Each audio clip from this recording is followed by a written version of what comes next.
मुआ है मर जाओगे, मुए की बाजी ढोल, सपन सनेही जग भया, शहीदानी रही गौ बोल।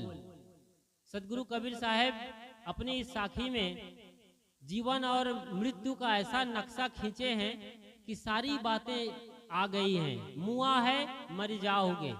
साहब कहते हैं आपके पहले भी लोग मर गए हैं और आप भी मर जाओगे। कितनी सीधी सादी और सटीक बात कर रहे हैं जो कि सबके घर में होते आया है। मुआ है मर जाओगे, मुए की बाजी ढोल।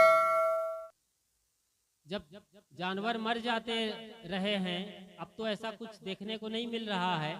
तो जब गाय मर जाती थी और उसी तरीके से भैंस मर जाता था तो लोग उसे बाहर डाल देते थे खुली जगह में, जिसे जानवरों का शमशान घाट कहा जाता रहा है।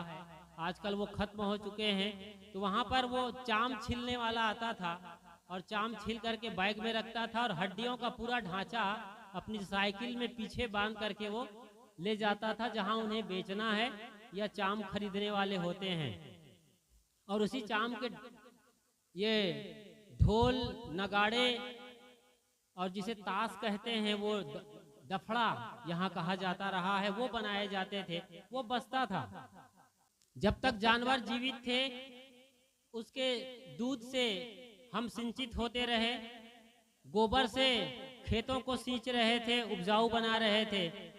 भैंस और बैल की ताकत से खेती बाड़ी का सारा काम हो रहा था। मुआ है मर जाओगे, मुए की बाजी ढोल।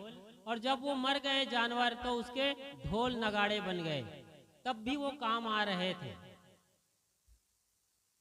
मुआ है मर जाओगे, मुए की बाजी ढोल, सपन सनेही जग बया, शहीदानी रही गौ बोल। ये खास बात है हम लोगों के लिए, जो हम जीवित लोग हैं, चाहे वो आश्रम की परंपरा में साधु संत कहलाने वाले हम सब हों, या फिर आप लोग जो बड़े बुजुर्गों की रवानगी के बाद लोग जो बचे हुए होते हैं, जो अभी घर के मालिक होते हैं, जिनके आगे बहुत संभावनाएं हैं, सबके लिए साहब बोल रहे हैं कि सपन सनेही जग भया, शहीदानी रही गौ बोल। ढोल की आवाज रह जाती है जानवरों के चाम से उनके जाने के बाद, और आदमी की बात करें तो वही आवाज बोल के रूप में होते हैं, विचार के रूप में होते हैं, सोच के रूप में होते हैं। जितने बड़े नाम हो गए हैं किसी भी फील्ड के दुनिया में, आप महात्मा गांधी को देख लीजिए, मार्टिन लूथर को देख लीजिए, कार्ल मार्क्स, तथागत बुद्ध महावीर और सदगुरु कबीर जैसे संत, सहजोबाई, राबियाबाई, मीराबाई जैसी साध्वी और साधिकाएं जो हुई हैं, या और बड़े नाम हम ले सकते हैं खेल, राजनीति, सिनेमा में, जिनके नाम हम लेते हैं श्रद्धा के साथ। आप जानते हैं उनके सोच बहुत ऊंचे रहे हैं, उनके जो करतूती रही है, करनी रही है, रहनी रही है, वो आदर्श रूप में रहे हैं, तो उनके नाम हैं। वरना तो क्या कह रहे हैं, मुआ है मर जाओगे। साहब करते हैं कि लोग मरते आए हैं, आप भी मर जाओगे और कुछ भी नहीं रहेगा, आपका अस्तित्व खत्म हो जाएगा। तो कम से कम हम अपने लोगों को, जो हमारे पुरखे रहे हैं, जिनके गोदी में हम पले हैं, बढ़े हैं, जिनके आशीर्वाद से हम आज इस घर के मालिक कहला रहे हैं, जिनकी वजह से आज हम ये घर, ये जमीन सब हमारा नाम हो जाता है, उनके विचारों को जिंदा रखना है, उनकी परंपरा को जिंदा रखना। जैसे इस घर में बड़े नाम हुए हैं श्रद्धेय संत श्री गुलाब साहब जी, वो गुलाब की तरह महकते रहे। उनकी भी बड़ी मीठी बानी थी, बहुत धीरे बोलते थे, बड़ी मीठी बानी थी, कम बोलते थे, काम बड़ा करते थे। तो उस बात को हमें याद रखना है, खास तौर से आप जो घर के सदस्य हैं और उनके रिश्तेदार हैं, कि उन्होंने एक मुकाम हासिल किया है, उस मुकाम को मेंटेन करके रखना है, उसकी उनके पद चिन्हों पर चलना है। और संतों की जो धारा यहाँ बह रही है, सत्संग की धारा बह रही है, भक्ति की धारा बह रही है, उस परंपरा को जीवित रखना है। मुआ है मर जाओगे, मुए की बाजी ढोल, सपन सनेही जग भया, शहीदानी रही गौ बोल। सपन सनेही, साहब कहते हैं कि जैसे सपने में मित्र मिलते हैं, हम सब जब सोते हैं तो अधिकतम लोग रोज सपना देखते हैं, खास तौर से जो बच्चे हैं और युवा जिनके सामने भविष्य दिखाई दे रहा है, ये करूंगा वो करूंगा, वो रोज सपने में चले जाते हैं। मैं बचपन में था, मेरी एक कलम थी वो टूट गई, मतलब पेन सब स्याही बिखर गई और पूरा बिस्तर या जहाँ पर मैं लिख रहा था वो खराब हो गया, कॉपी कलम और बिस्तर। तो रात जब सपने में सोया तो पूरा बिस्तर पेन से भरा हुआ था। ऐसे सपने सबको आते हैं, जो टूट जाती है, बिखर जाती है कोई चीज, सपने ही टूट जाते हैं जीवित में। अपना मतलब जो हमने सोचा है जिंदगी में वो नहीं होता है, तो रात में वो सपने बन के आते हैं। तो साहब कहते हैं सपन सने ही जग भया, ये सारा सपना, ये सारा जीवन सपने के जैसा हो जाएगा या हो रहा है। सही तरीके से देखें तो हो रहा है, सपना ही है। अभी जो पल बीत गया है वो दोबारा लौट के नहीं आएगा। जो गुजरे हुए क्षण हैं पिछले सालों के, वो तो आएंगे ही नहीं, वो तो गए सो गए। अब यहाँ गुलाब साहब को हम चाहें तो नहीं उनके दर्शन होने वाले हैं, तो ये सब चीजें नहीं होने वाली है। तो सपन से नहीं जग भया, सहीदानी रही गौ बोल, ये बहुत बड़ी बात है कोई भी मनुष्य के लिए, चाहे वो गुरु किया हो, सत्संग में जाता हो ना जाता हो, आज भले ही सत्संग में आ गया हो, किसी के लिए भी, और सत्संग की धारा में है उसके लिए तो बात ही नहीं है। तो सहीदानी रही गौ बोल, बोल क्या है? पहचान। साहब कहते हैं सहीदानी मतलब होता है पहचान। आपकी जो आइडेंटिटी है, आपकी जो पहचान किससे बनी है? बोल से, आपके विचार से, आपकी सोच से। आप जो जैसे सोचते हैं, जैसे हम बोलते हैं ना, मैं बोल भी रहा हूँ, हालांकि मुझे लगता नहीं कि मैं सोच सोच कर बोल रहा हूँ, लेकिन बोलने के पहले सोचना होता है। भले ही वो एक सेकंड के 1000वें हिस्से में हो रहा हो, मैं सोचता हूँ फिर बोलता हूँ और उसके बाद वो आवाज आ रही है। तो सोच बड़ी चीज है, जैसा हम सोचते हैं वैसा ही जीते हैं, वही हमारे जीवन में झलकता है। तो हमारी सोच सहीदानी है। हम तो कल नहीं रहेंगे, परसों नहीं रहेंगे, आज हैं। आज भी हम लगातार बह रहे हैं नदी की धारा की तरीके से।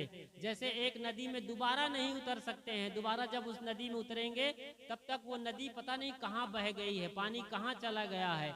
ऐसे ही ये समय की धारा बह रही है, लगातार हमारा समय गुजर रहा है, हम धारा में बह रहे हैं और एक लाइन में बोले सही सही तो मौत की तरफ जा रहे हैं। लगातार ये हो रहा है, सबके साथ हो रहा है। कल हमारे लिए लोग बैठेंगे, हमारी बरसी मनाएंगे, हमारे नाम से बड़ा पूड़ी हलवा खाएंगे। ये दस्तूर है, ये चलता रहेगा, ये पुरानी परंपरा चलती रहेगी। लेकिन साहब ये याद दिला रहे हैं साखी में कि सहीदानी रही गौ बोल। आप जो बोलते हैं, मेरा मतलब कहने का सार है, जो आप सोचते हैं, जो आपकी थिंकिंग है, जो आपकी पर्सनालिटी है, जो आपका होना है, यही बड़ी चीज है। जो आपका जो लाइफ स्टाइल है, जो आपकी जीवन शैली है, अपने साथ भी और लोगों के साथ भी, दो तरीके से याद किए जाएंगे। एक तो गलत तरीका हो सकता है कि फलाना आदमी ऐसा था, यदि हम व्यवहार कुशल नहीं है, अच्छा व्यवहार नहीं है, बोल अच्छे नहीं हैं, तो फिर हम गलत तरीके से याद किए जाएंगे। लेकिन अच्छा किया है अपने लिए भी, घर के लिए, परिवार और समाज के लिए, तो वो याद किए जाएंगे। तो हमें याद किया जाना चाहिए या नहीं, ये एक अलग बात है। आज हमें स्वस्थ चित्त के साथ जीना है कि हमारा जीवन आज अच्छा हो, और ये घर इसीलिए जाना जाता है। जैसे कि मैंने कहा, घर में जो आज इस घर की मालकिन हैं, जो कभी बहुलक्ष्मी के रूप में थी, एक बेटी के रूप में पैदा होकर बहुलक्ष्मी, आज उनके ऊपर सारी जिम्मेदारी है। वो सोची भी नहीं रही होगी कि मेरे ऊपर ऐसी बड़ी जिम्मेदारी आएगी, और हमारे जो साया रहे हैं, जिनके आशीर्वाद रहे हैं, जिनके वरद हस्त रहे हैं, वो एक एक करके विदा हो जाएंगे। लेकिन ये परंपरा है, ऐसा ही चलती है दुनिया और ऐसा ही होता है। परंपराएं चलती रहेंगी, उनकी कोई फिक्र नहीं करना है। हम लोगों को अपनी फिक्र करना है कि आज मैं कैसा हूँ, ये सबको सोचना है, विचारना है। लोग कल क्या कहेंगे वो उनकी कमाई है, वो कुछ भी बोलेंगे, मैं नहीं रहूंगा तो क्या फर्क पड़ने वाला है। लेकिन आज मैं हूँ और आज मैं कुछ कहता हूँ तो उसका बड़ा फर्क पड़ता है, मुझे भी और सामने वाले को भी। मैं गलत तरीके से सोच रहा हूँ। मैं अपने जैसे अभी खेती चल रही है, आप गलत सोच रहे हो कि साल फसल ठीक होगी कि नहीं, बीमारी ज़्यादा तो नहीं लगेगी, पानी गिरेगा कि नहीं गिरेगा, तो ये थिंकिंग आपको डाउन करेगा और हो सकता है आपके यहाँ आपके फसल में सचमुच में बीमारी ज़्यादा लग जाएगी। ऐसा हो सकता है क्योंकि आप गलत सोच रहे हैं। जो आप सोचते हैं वो कल परसों आपके साथ हो सकता है, क्योंकि जो सोचते हैं वो सोच ब्रह्मांड में फैल जाती है और वही रिटर्न आपको कई गुना मिलता है। समझ रहे हैं इस चीज को आप? कुएं में झांक कर चिल्लाएं गधा, एक बार गधा बोलेंगे तो कई बार इको साउंड आएगा गधा गधा गधा की। एक बार गणेश चिल्लाएंगे तो एक कई बार गणेश आप सुनाई आपको पड़ेगी। मतलब एक बार आप इनपुट देते हैं गणेश की या गधा की, फिर आप कई बार आउटपुट आपको लेना है। मतलब एक गलती करेंगे उसकी कई बार आपको ही सजा भुगतनी पड़ेगी। एक अच्छाई करते हैं तो उसका भी आपको गिफ्ट मिलने वाला है। कई बार जंगल में आप गीत गाओ तो आप ही मगन होगे, गाली दोगे तो भी आप ही सुनोगे, आपको ही सुनना पड़ेगा। इसलिए आज जो जीवन मिला है, एक बहू के रूप में, एक बेटी के रूप में, एक बेटे के रूप में, एक जिम्मेदार नागरिक के रूप में, साधु संत फकीर के रूप में, आज हमें सोचना है कि मुझे अच्छा जीना है। बस इतनी सी बात है। मैं अपने लिए बेहतर करता हूँ तो स्वाभाविक रूप से समाज के लिए बेहतर होता है। मेरी सोच, मेरा कृत्य, मेरी बोल, मन, वचन और कर्म, ये तीनों जब पवित्र होते हैं, एक सुर में होते हैं, तो यही जीवन का सार है। तो यही बात एक बार फिर मैं याद दिलाते हुए विदा लेता हूँ कि आप लोग में हम सब शामिल हैं, अपने जीवन को अच्छी तरीके से देखें। दूसरों का जाना एक बहाना है, एक दर्पण है जो हमारा ही चेहरा दिखा रहा है कि कल तुम्हें भी रवाना होना है। तो ये तो समय का फेर है और इसमें कोई बड़ी बात नहीं है। लेकिन जो शहीदानी रही गयो बोल, जानवर चले जाते हैं तो उनके बाजे गाजों की आवाज गूंजती रहती है उनके चाम से, आदमी की आवाज होती है उनके कर्मों से। तो हमारा कर्म आज अच्छा हो, तो आज अच्छा है तो आज हम सुखी होंगे। और यदि सचमुच में हमने अच्छा किया है अपने लिए, समाज के लिए, तो समाज हजारों साल तक सीखता रहेगा। ये और एक बहुत बड़ी उपलब्धि है, मेरे लिए नहीं, या मर जाएंगे उनके लिए नहीं, समाज के लिए, कि समाज हमसे सीखेगा, हमारा नाम लेगा और हमारे दर्शन से, हमारे पदचिन्हों में चलकर अपना कल्याण करेगा। जैसे कि हम सदगुरु अभिलाष साहेब जी का नाम लेते हैं, सदगुरु कबीर साहेब का नाम लेते हैं, गांधी, सुभाष, अशफाकुल्ला खान, नेताजी, इनका नाम लेकर हमारा देश आज कितना रोमांचित हो जाता है, गौरवान्वित हो जाता है। तो धर्म क्षेत्र में हो, अध्यात्म क्षेत्र में हो, राजनीति में हो, खेल में हो, सिनेमा में हो, किसी भी क्षेत्र में जो लीजेंड हुए हैं, आइकान हुए हैं, उनका नाम हुआ है, उनका काम हुआ है। ऐसे ही हमें भी अपने लिए अपने जीवन को समुन्नत बनाना है, उज्जवल करना है, ताकि हम स्वस्थ और मस्त होकर विदा हो सकें। और यदि संभव हुआ तो हमसे लोग सीखेंगे, तो ये उनकी बलिहारी है। सबको मालूम है कि इस घर की अहम सदस्या एक देवी के रूप में विराजमान रहने वाली थनवारिन माता की बरसी में हम इकट्ठे हुए हैं। 1 बरस आज पूरा हो रहा है और उसकी पुण्य स्मृति में श्रद्धांजलि समारोह में हम इकट्ठे हैं।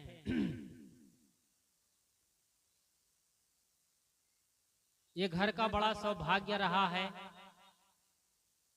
शुरू से ही जब मैं छोटा था या स्कूल में पढ़ रहा था तो ये बात निकल के आई थी कि उनका बेटा साधु होना चाहता था। फिर पता चलता था कि उनके पति साधु होना चाहते थे। तो दोनों के बीच में ये माता जी की स्थिति थी और उन्होंने दोनों को संभाला और आखिरकार उनके पति देव एक बड़े संत हुए हैं। बुरहानपुर की परंपरा में, जो मध्य प्रदेश में बुरहानपुर है, और बुरहानपुर एक ऐसा नाम है जो कि कबीर पंथ में आचार्य राम स्वरूप साहेब के नाम से जाना जाता है। पहले वहाँ के संत आते थे। मैं भी जब पहली बार जगन्नाथपुर में होश संभाला था, बचपन में, पता नहीं कितनी उम्र थी, तो उस समय संध्या पाठ करते थे। घर घर में संध्या पाठ रोज रोज हुआ करता था। तो वो परंपरा रही है और काफी दिनों तक चलता रहा। जब हमारे नाना साहब थे, दादाजी भी आते थे उसमें, नाना साहब के भाई साहब भी थे। ये सब मिल करके एक ऐसी स्थिति को निर्मित करते थे जहाँ श्रद्धा, भक्ति, समर्पण और जीवन का जो सार है उसे समझने की दिशा में स्वाभाविक रूप से जो नए जिज्ञासु हैं, बच्चे हैं, उनके लिए कदम बढ़ते थे, उनके लिए एक माहौल बनता था। तो संत श्री गुलाब साहब जी इसी घर से एक बड़े संत हुए। मेरे ख्याल से 3-4 जगह वो बराबर रहे और सब जगह अपनी अमिट छाप छोड़े। अमिट छाप अपनी रहनी से भी छोड़े और अपने कार्य कुशलता से। वो बिल्डिंग कंस्ट्रक्शन के एक बड़े इंजीनियर थे। बढ़िया से बढ़िया आश्रमों को रंग रूप दिए। आज कई आश्रम उनको याद करते हैं इसी वजह से भी। तो अपने लिए तो वो थे ही, और भाई इंद्रजीत जी जो कि बड़े होनहार थे, बड़ी संभावनाएं थी, बड़ी उम्मीद थी, लेकिन वो भी अचानक इस परिवार और अपने प्रेमियों को छोड़कर चले गए थे। उसके बावजूद घर वालों ने जैसे संभाला है इस घर को, इस घर की जो देवी के रूप में आज विराजमान है, जो बहुलक्ष्मी कहा जाता है, उन्होंने इस घर को संभाला और आज भी संभाल रही हैं। उनकी बेटियों की सबकी शादी हो गई है, एक बेटे हैं और वो भी एकदम साधु पुरुष है अपने स्वभाव से। बड़ी मीठी आवाज है उनकी, बड़ी मीठी भाषा है, बहुत कम बोलते हैं। बहुत बड़ा आप पूछेंगे तो एक लाइन में या एक शब्द में उत्तर देने की उनकी काबिलियत है। तो बड़े मीठे लोग हैं इस घर में। और खास तौर से जब तक ये माँ जी थी, माता जी भी जल्दी बोलती नहीं थी, अपरिचित लोगों से परिचित होने पर, मिल जाने पर बात करती थी, लेकिन फिर भी अपने में मस्त रहती थी। और आखिरी उम्र तक, जब तक मैंने देखा, कोई विशेष गोली दवाई नहीं खा रही थी, जहाँ तक मैं समझता हूँ। लेकिन शरीर की कहानी है कि इसे एक दिन जाना होता है। तो वो आज हमारे बीच नहीं है, लेकिन अपनी छाप छोड़ कर गई है। इस घर में संतों की परंपरा है। साल भर में 3-4 बार यहाँ कुछ ना कुछ संध्या पाठ के नाम पर सत्संग होता रहता है, मतलब हर बरस होता है। अभी भी वो परंपरा जीवित है और ये परंपरा चलती रहेगी। जो हमारे घर में लोग होते हैं, जिन्हें हम बड़े बुजुर्ग कहते हैं, किसी के लिए वो ससुर हैं, किसी के लिए वो सास हैं, किसी के लिए माँ हैं, किसी के लिए दादा हैं, दादी हैं, तो उनका जो जीवन है या जीवन रहा है जब तक वो थे, वही उनके परिवार के लिए, उनके नाती पोते, बेटे बहू, जो भी हैं, बेटी दामाद से लेकर सारा परिवार, उनके लिए वो एक लाइट हाउस है, प्रकाश स्तंभ है और वो सदा रहेगा। उसी को हमको जीना है, समझना है।